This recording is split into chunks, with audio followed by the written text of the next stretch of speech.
Partnerem odcinka jest serwis i aplikacja wakacje.pl.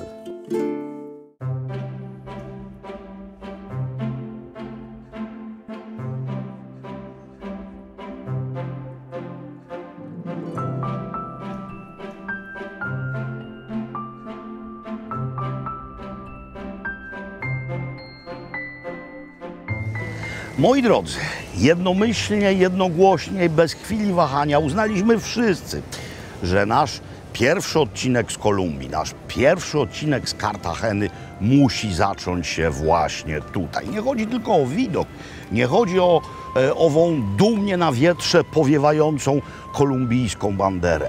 Chodzi o to, gdzie jesteśmy, ponieważ to miejsce to jest klucz do zrozumienia historii zarówno Kartageny, zarówno Kolumbii, jak i całego kontynentu, całej południowej Ameryki. Jesteśmy mianowicie na murach twierdzy San Felipe, hiszpańskiej twierdzy. Tam mamy Castillo, czyli zamek, również San Felipe. No i właśnie o to chodzi. Rok 1492. Kolumb wyrusza na pierwszą swoją wyprawę.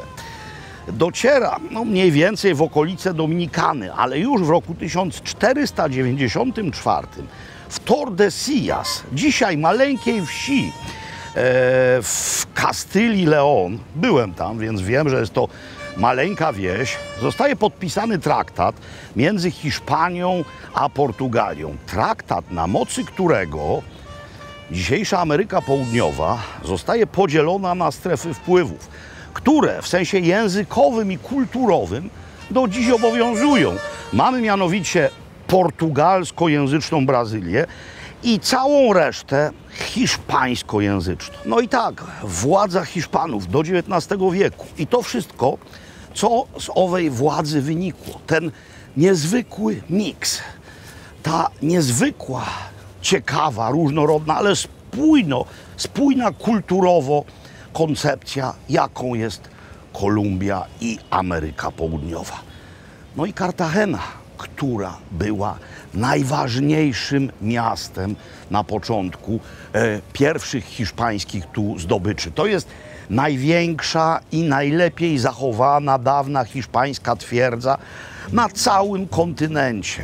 A Kartagena, nie mówię o tych blokach, tylko o Starym Mieście, które za chwilę zobaczymy. Blokach, wieżowcach niektórych wspaniałych. O Starym Mieście. To była hiszpańska perełka i nadal jest. No więc zagłębiamy się w to.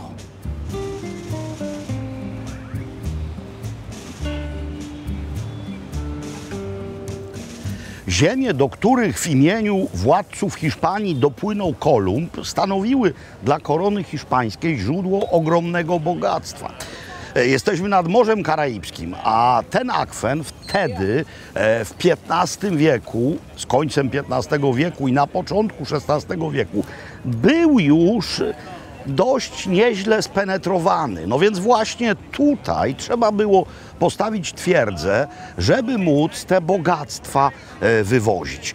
Ogromne bastiony, potwornie grube mury, jak mówiłem, najpotężniejsza hiszpańska twierdza w całej Ameryce Południowej. Nigdy nie zdobyta, chociaż była nieraz oblegana. Wielkie kłopoty przeżyła ona w wieku XVIII, w pierwszej połowie XVIII wieku. Chodzi o wojnę, o tak zwane ucho Jenkinsa. Otóż tutaj na Morzu Karaibskim Hiszpanie skontrolowali pewien brytyjski statek. Bardzo brutalnie jego kapitanowi, Robertowi Jenkinsowi, odcięli ucho. Nie wyrzucili tego ucha. Jenkins owo ucho zachował w słoiku i pokazał je w brytyjskim parlamencie. I owo ucho Jenkinsa stało się pretekstem do wypowiedzenia wojny. Oczywiście nie chodziło o żadne ucho, ani o żadnego Jenkinsa. Chodziło o bogactwa tej ziemi. No i przypłynęło tutaj w roku 1741 prawie 180 z kawałkiem brytyjskich jednostek, kilkadziesiąt tysięcy żołnierzy. No i co? I twierdza się obroniła. I było to hiszpańskie do czasów niejakiego Simona Bolívara. Fort jest tam również płynie rzeka Magdalena, największa rzeka Kolumbii. Rzeki były kiedyś niezwykle ważne, no bo to były autostrady owych czasów. To nimi właśnie Hiszpanie transportowali to wszystko, co z głębi kontynentu wywozili. No i tak było tutaj. Najpierw fort, port, morze, rzeka, a potem ewentualnie miasto. No i stoimy u wrót owego miasta.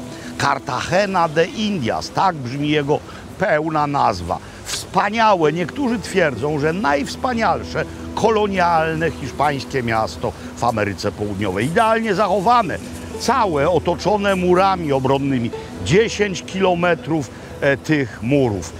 Oto główna brama doń wiodąca, tak zwana brama zegarowa. Ten zegar nie jest stary, z XIX wieku, ale jak przejdziemy przez ową bramę, zagłębimy się w cudowną historię.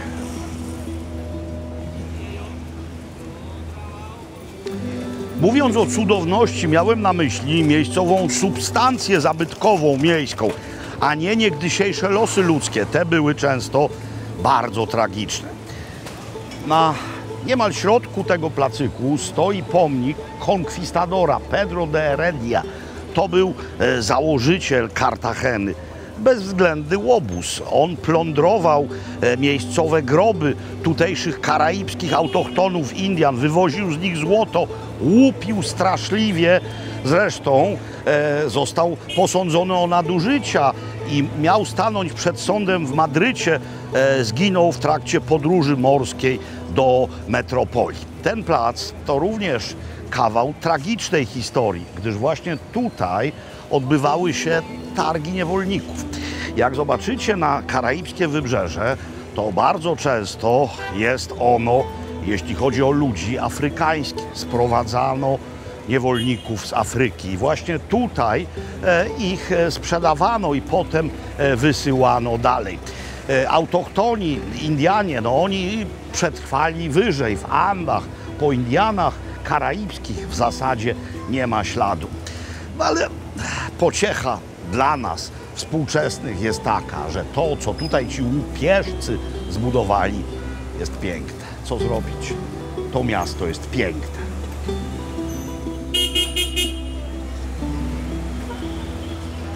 Niegdysiejszą historyczną gorycz tego miejsca osładza nam teraźniejszość. Otóż te przepiękne, historyczne, posthiszpańskie arkady to dzisiaj Portal de los Dulces, czyli miejsce poświęcone sprzedaży słodyczy. Kilkadziesiąt rodzin tutaj właśnie oferuje przez siebie robione rzemieślniczo miejscowe desery.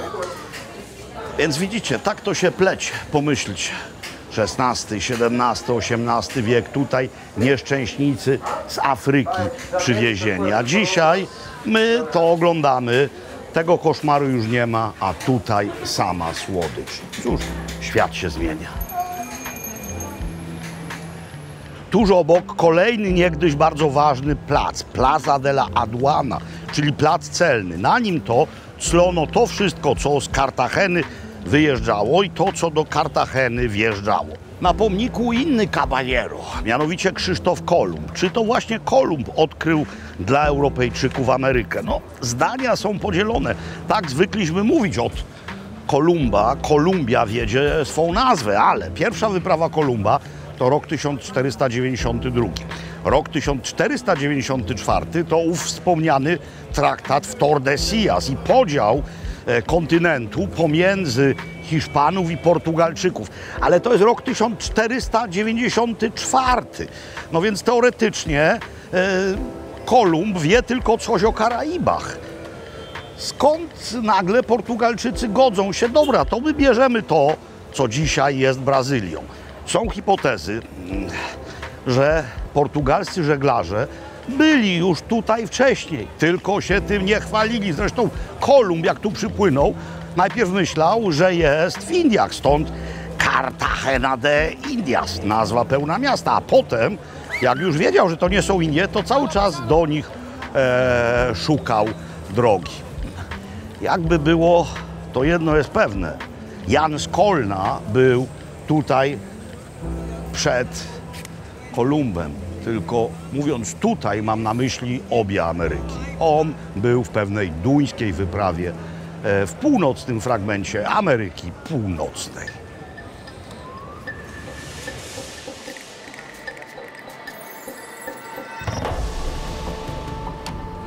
Wszystkie te panie pochodzą z wioski San Basilio de Palenque.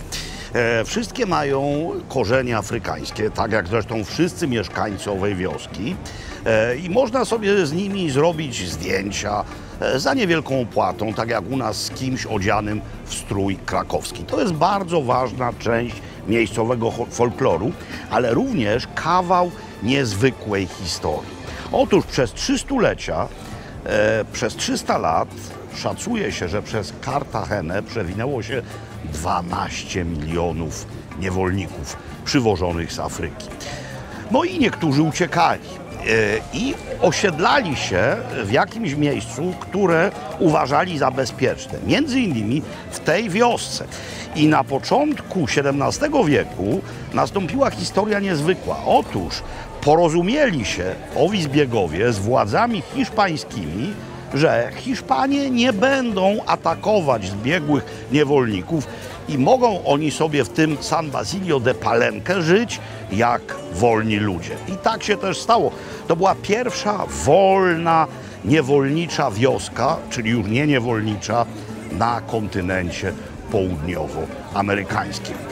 Panie mają, tak jak to afrykańska tradycja każe, jak widzieliście, takie tace z owocami na głowach, mają stroje kolorowe, kolumbijskie. Zresztą folklor Karaibów jest przez owe wpływy afrykańskie bardzo mocno zaszczepiony.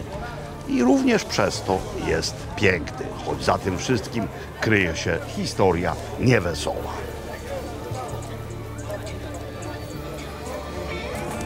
Jesteśmy na terenie dawnego klasztoru konwentu jezuitów. W hiszpańskim Nowym Świecie religijne karty rozdawali jezuici właśnie.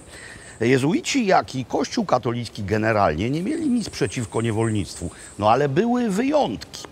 Pamiętacie film Misja? On o podobnej historii traktuje, co historia tutejsza, mianowicie Pedro Claver, jezuita z Hiszpanii, zwany apostołem niewolników albo też sługą sług. On czekał na jednostki, które przybijały z Afryki i przywoziły owych nieszczęśników już na nabrzeżu. Rozdawał im lekarstwa i jedzenie, chrzcił ich masowo. Szacuje się, że ochrzcił do 300 000 przybyszów z Afryki, a chrzcił ich również po to, że ochrzczeni niewolnicy traktowali byli nieco lepiej niż ci, którzy nieochrzczeni byli. Został ogłoszony świętym, a ów klasztor to dzisiaj muzeum. Przepiękne zresztą.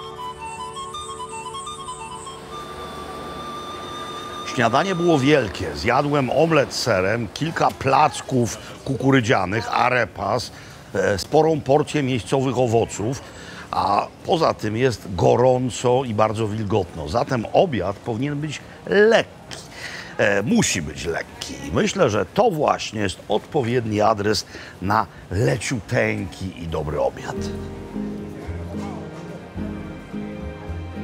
Jesteśmy nad Morzem Karaibskim, zatem ryby i owoce morza to niezwykle ważna pozycja miejscowej diety. Ale jesteśmy zarazem w Ameryce Południowej. A w Ameryce Południowej, jeśli chodzi o sprawy rybne, to ceviche rządzi. I cevicherie, czyli lokale, które w ceviche się specjalizują.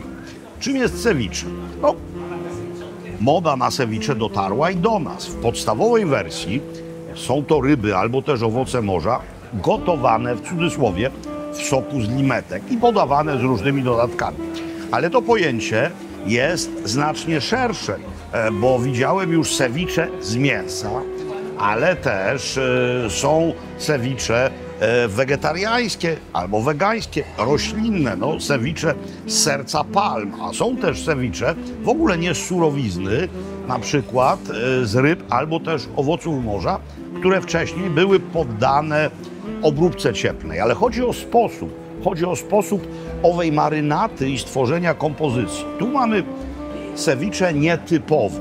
nietypowe w rozumieniu surowizny, o której wspominałem, imperial, ponieważ mamy tutaj kalmary, krewetki oraz ryby, które były wcześniej muśnięte żarem z grilla. No więc to nie jest ceviche surowe. Tutaj mamy surową rybę, ale i owoce. Afrutado, tak się nazywa ta wersja. To jest mango. Tu mamy kawałki białej, surowej ryby. Mamy oczywiście cebulę. Mamy dużo soku z limetki. Mamy ziarna kukurydzy, czoklos. Mamy w końcu awokado. We wszystkich mamy również paski smażonych platanas, czyli tych bananów, które służą do gotowania albo też smażenia. No, kolejne ceviche, tropical. Mianowicie mamy majonez, który jest doprawiany marakują. No też czoklo, też awokado. A to jest ceviche z owoców morza, bo są krewety, o widzicie, surowe ryby, a to wszystko jest w takim sosie na bazie, tak, ketchupu, ale bardzo mocno i karaibsko doprawiony. To jest ceviche Cartagenero. Do tego urocze, miejscowe, malutkie piweńko, Costenita, jaka wspaniała buteleczka. Formy są również ważne. Je się i pije również wzrokiem. No i teraz tak. Teraz próba.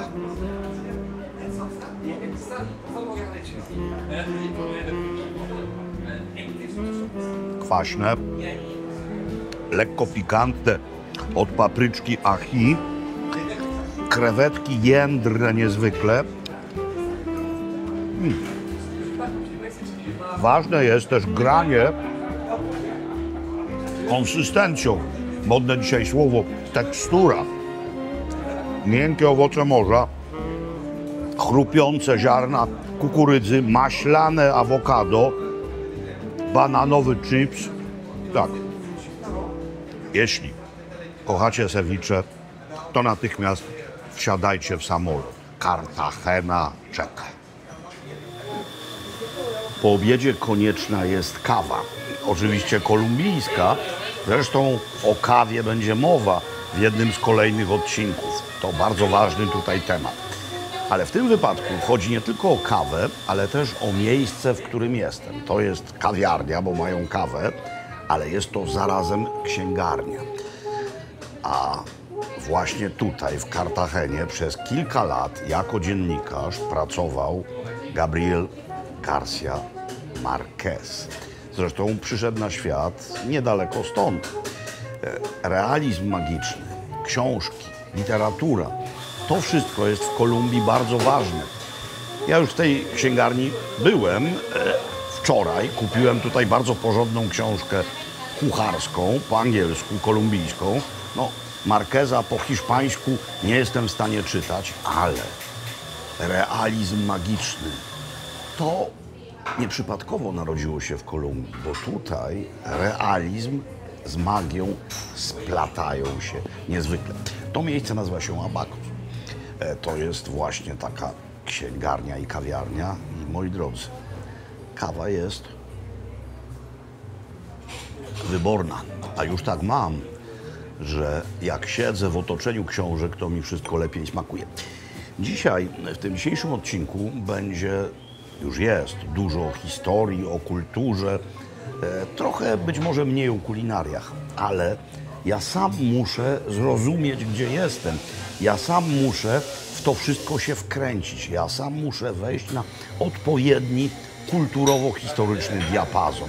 Więc pozwólcie, że będziemy szli dzisiaj również kulinarnym, ale przede wszystkim historyczno-kulturowym tropem. Mamy jeszcze sporo odcinków z Kolumbii, nie tylko stąd. Jeden z najsłynniejszych artystów wszechczasów całej Ameryki Południowej to Fernando Botero, Kolumbijczyk. Co prawda pochodzi nie stąd, z tego miasta, ale z Medellin, ale jest Kolumbijczykiem i tu w Kartagenie jest również reprezentowany. Malarz i rzeźbiarz. No niezwykle charakterystyczne postaci, pulchne. I to nie tylko ludzkie postaci, bo również koty czy też konie na jego obrazach i na jego rzeźbach są pulchne. Piękna rzecz, jak widać, co mnie wcale nie dziwi, w pewnych miejscach kolor się różni, gdyż jest wyślizgany od dotyku, a ta pulchność jest akurat w wypadku tego placu bardzo uzasadniona. To jest Plaza de Santo Domingo. No i to jest miejsce, które co prawda nie o tej porze dnia, ale wieczorem i nocą ożywa kulinarnie. Ów plac i odchodzące od niego uliczki to jest jedno z najważniejszych kulinarnych zagłębi w starej Kartagenie. Otyłość. Co prawda, jak się je ceviche, to człowiek gruby nie jest, ale jeśli się zje 100 ceviche, a 200 ceviche, a 500 ceviche, o, mówiłem, czego pan dotyka? No, wiadomka, to jest Gertruda, tak ma na imię ta rzeźba. Kącik partnerski. A teraz słów kilka o naszym partnerze. Serwis wakacje.pl to miejsce, w którym porównać można tysiące ofert biur podróży, które proponują wyjazdy do niemal każdego zakątka świata. Z aplikacją wakacje.pl można wybrać odpowiadający nam kierunek niezwykle wygodnie, w dowolnej chwili w swoim telefonie. A od niedawna serwis wakacje.pl proponuje również nowy kierunek, nowy czarter bezpośredni. Warszawa, Kartagena, Kolumbia. Tak więc lista kierunków jest coraz dłuższa. Koniec kącika partnerskiego. Oto dach hotelu, w którym się zatrzymaliśmy. Zresztą dzisiaj będzie jeszcze jeden dach, ale skupmy się na tym, co tu i teraz. Po cóż na tym dachu jestem, mimo że tu w słońcu wielki skwar. No nie po to, żeby leżeć w basenie, to by było przyjemne, ale chciałem coś dla was ugotować. Skoro jesteśmy w karaibskiej części Kolumbii, to od razu przyszło mi do głowy, że zrobię arroz con coco, czyli kokosowy ryż. Skoro arroz, ryż, to mam tutaj ryż długoziarnisty, który był przepłukany na sicie wodą bieżącą i płukałem go tak długo, aż ta woda stała się przezroczysta, przestała być mętna. Odmierzałem to tym właśnie naczynkiem. Tak, on trochę spęczniał. To są 2 pełne naczynka owe tego ryżu. I teraz koko. Tutaj w zasadzie nie ma mleczka kokosowego w puszce. Tutaj robią mleczko kokosowe sami, czyli wnętrze kokosa wsadzają do blendera, zalewają ciepłą wodą i miksują. I potem przeciskają to tak, jak się zsiadłe mleko przeciska w gazie, by twaróg powstał. I jak się to zrobi pierwszy raz, to jest tak zwane pierwsze mleko. Jak się to zrobi drugi raz, bo potem to, co raz zostało odciśnięte, może być jeszcze raz włożone do blendera, znowu zalane ciepłą wodą i jeszcze raz przemiksowane. I wtedy mamy tak zwane drugie mleko. U nas za pierwsze mleko można potraktować po prostu porządne mleko z puszki kokosowe, a jako drugie mleko rozcieńczone wodą. Zresztą ja też będę to mleko rozcieńczał, bo mam tylko pierwsze mleko. I teraz wlewam tutaj, odmierzam, przetrzepałem, bo widzicie, to się rozwarstwia. To jest kupione na targu, to jest domowo robione, więc tu mamy ową kokosową śmietankę, a tu mamy kokosową wodę, więc trzeba to rozmieszać i odmierzyć. Ale pachnie.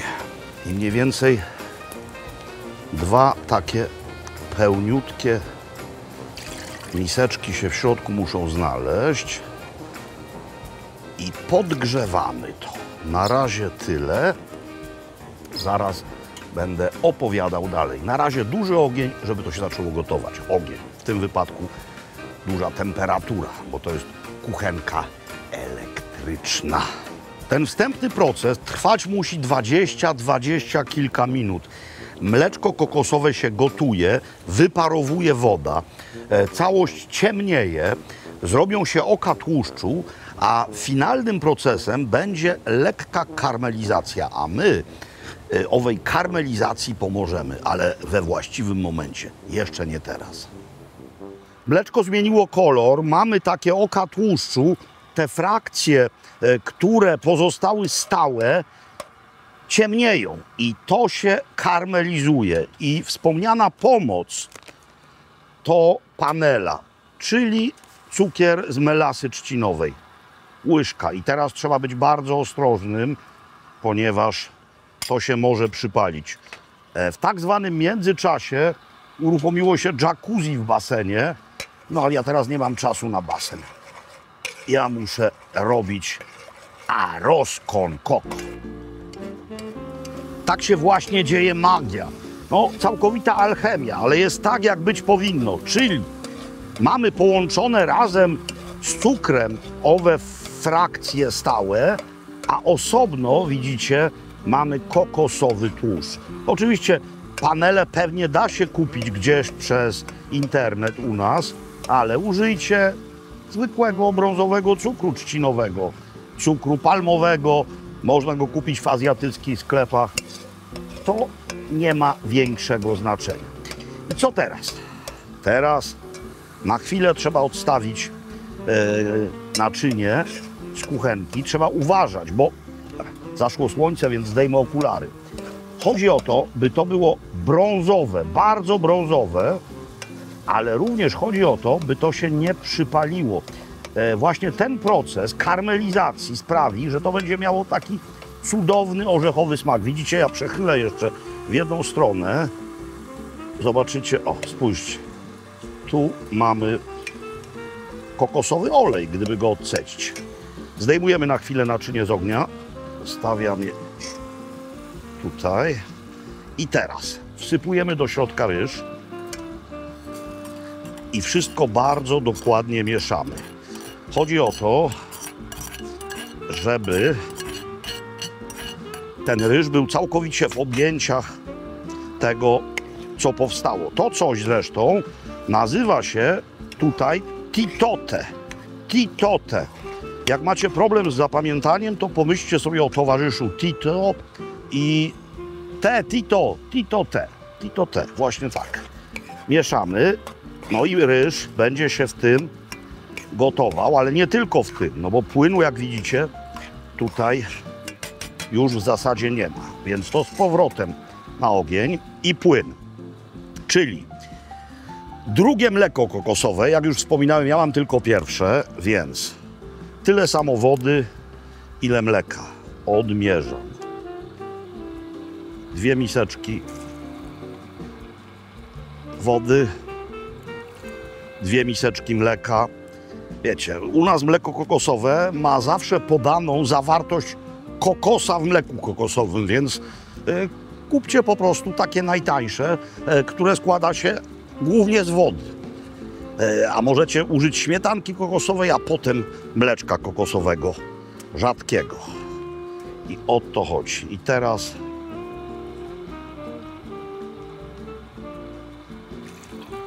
dwa naczynka, 2 miseczki kokosowego mleka. I teraz tak, sól jest obowiązkowa, ponieważ to nie jest deser.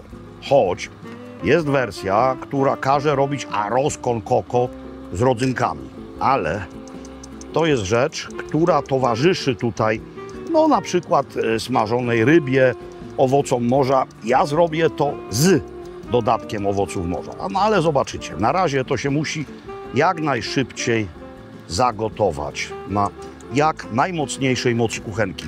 Wydaje wam się tylko, że solę straszliwie, dlatego że z tego bardzo mało leci. To musi być słone, to musi być słodkie również. No i czekamy, no i czekamy. Czy sępy też czekają? Nie, sępy poleciały, nie robię nic mięsnego. Płyn się zagotował, bez pokrywki to gotowało się mniej więcej 10 minut, ale jeszcze w środku sporo płynu jest. Ryż nie jest gotowy. Zmniejszamy ogień albo też moc kuchenki maksymalnie, przykrywamy i odstawiamy. Oczywiście można też, jak się ma piekarnik, Ja tu nie mam piekarnika, mam naturalny piekarnik, bo wszędzie tu dookoła jest piekarnik, ale można to w domu wsadzić do nagrzanego do 90-100 stopni piekarnika albo owinąć w kilka kocy i odstawić. Ryż wchłonie wszystko, zmięknie. W tej chwili już go nie mieszamy. Mieszaliśmy go na początku, po dodaniu ryżu do skarmelizowanego mleczka i po dolaniu reszty płynów. Teraz o, tak właśnie i do widzenia. Myślę, że 10 minut powinno być gotowe. Tu mam krewetki już obrane i zblanszowane, więc one muszą tylko złapać temperaturę. One nie muszą się gotować. Ryż wchłonął prawie cały płyn. Nie będę tego na razie mieszał. Krewetki do środka. Rozłożę je tylko równo na razie po powierzchni, tak by temperaturę chwyciły. Przykrywam jeszcze na parę minut i za chwilę całość będzie gotowa do jedzenia. Ryż moim zdaniem jest gotów. No jest. Trzeba go teraz wymieszać i spulchnić 2 widelcami albo 2 łyżkami. O, zobaczcie, jaki piękny. Tak, o to chodziło, o tośmy walczyli. Krewetki są gorące, to wszystko nadaje się już do podania. No więc podajemy. Drobne dodatki, wedle uznania. Moim zdaniem powinna tutaj być jeszcze kolendra i ją mam. Zaraz posiekam.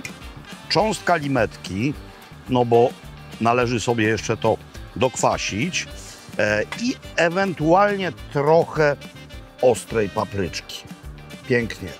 Sprzedają to z korzonkami. Te korzonki w Tajlandii, ale też tutaj się myje i potem tłucze w moździerzu. One mają doskonały kolendrowy posmaczek. U nas w sklepach jest sama natka.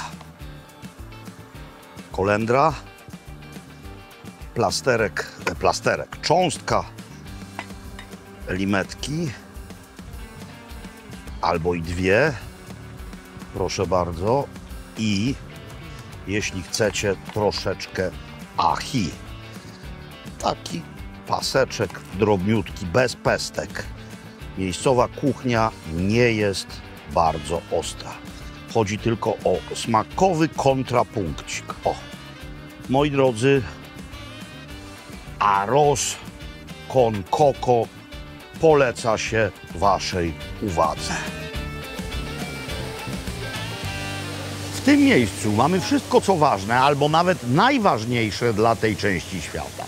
Mamy wielką katedrę, mamy piękny mini park, mamy pałac, w którym rezydowała niegdyś Przenajświętsza Inkwizycja, a siedziała w nim aż do roku 1812, do czasu, kiedy to zrzucono zwierzchność hiszpańską. A owa inkwizycja była zupełnie inna niż ta, którą znamy ze skeczy Monty Pythona. Mamy pomnik tego, który ową hiszpańską zwierzchność zrzucił, czyli wyzwoliciela Simona Bolívara. No i mamy w końcu wózki, a w nich miejscowe uliczne jedzenie. To są właśnie arepas, czyli placki robione z kukurydzianej mąki. Tutaj mamy rodzaj blachy gorącej, rodzaj takiej planczy i one spoczywają, czekają na klientów. No i teraz można zamówić nadzienia.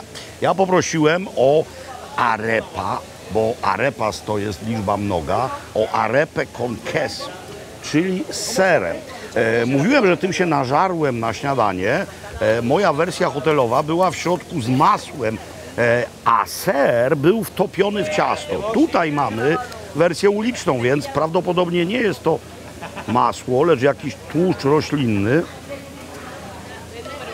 Tak, jest to wyrób masłopodobny, ale nawet jadalny. No i dużo startego sera. Tam w środku może być jeszcze plaster szynki, tam w środku może być jajko. No i to się tutaj jada i od tego właśnie ci portretowani i te portretowane przez Botero takie kształty mieli i mają, choć w wypadku tego, co zrobił Botero, to mieli, gdyż Botero już nie żyje. No dobra, to teraz wam mówię, jakie to jest. To jest pyszne, pulchne. Zresztą ja jestem fanem kukurydzy. Gdyby tutaj przyjeżdżały wycieczki Rumunów albo też Hucułów, którzy kochają kukurydzę i mama łygę, to jedliby to namiętnie. Ja kukurydzę lubię, Andrzejek nie bardzo, ale myślę, że i arepa by mu smakowała. O, zobaczcie, no bez przerwy ktoś zamawia. To jest produkt pierwszej potrzeby.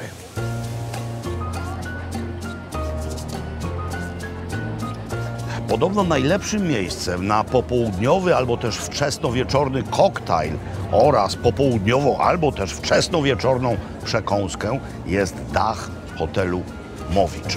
No i trudno się z ową opinią nie zgodzić.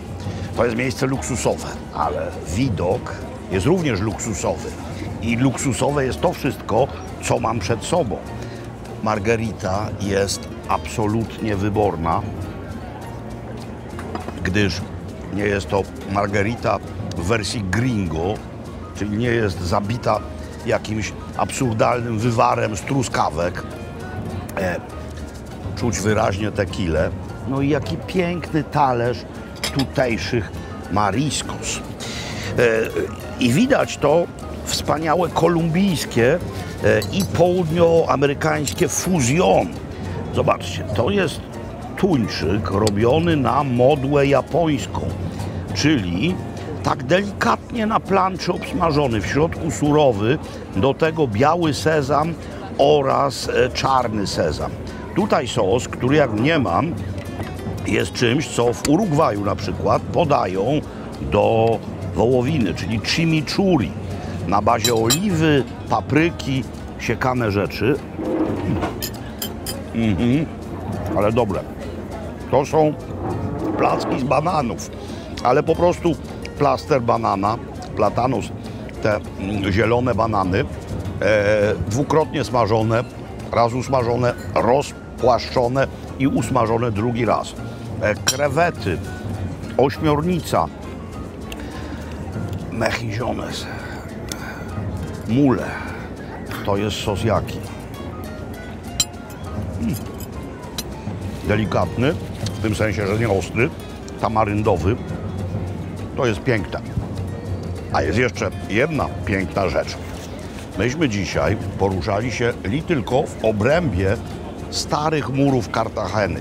Zaczęliśmy w forcie San Felipe poza murami, ale cała reszta była w Starym Mieście.